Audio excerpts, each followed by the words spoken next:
HKS Edu blog আজি আপোনালোকৰ সন্মুখত লৈ আহিছোঁ এটি নতুন আপডেটটো হৈছে যে অসমত হ'বলগীয়া গৰম বন্ধ। এই গৰম বন্ধটো কেতিয়াৰ পৰা হ'ব?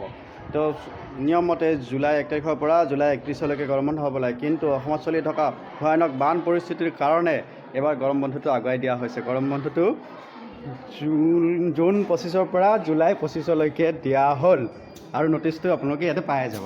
HKS Edu ব্লগ আজি আপোনালোকৰ সন্মুখত লৈ আহিছোঁ এটি নতুন আপডেটটো হৈছে যে অসমত হ'বলগীয়া গৰম বন্ধ। এই গৰম বন্ধটো কেতিয়াৰ পৰা হ'ব? তো নিয়মমতে জুলাই 1 তাৰিখৰ পৰা জুলাই 31লৈকে গৰম বন্ধ হ'ব লাগে, কিন্তু অসমত চলি থকা ভয়ানক বান পৰিস্থিতিৰ কাৰণে এবাৰ গৰম বন্ধটো আগুৱাই দিয়া হৈছে। গৰম বন্ধটো জুন 25ৰ পৰা জুলাই 25লৈকে দিয়া হ'ল আৰু নটিচটো আপোনালোকে ইয়াতে পাই যাব। HKS Edu ব্লগ আজি আপোনালোকৰ সন্মুখত লৈ আহিছোঁ এটি নতুন আপডেটটো হৈছে যে অসমত হ'বলগীয়া গৰম বন্ধ। এই গৰম বন্ধটো কেতিয়াৰ পৰা হ'ব? তো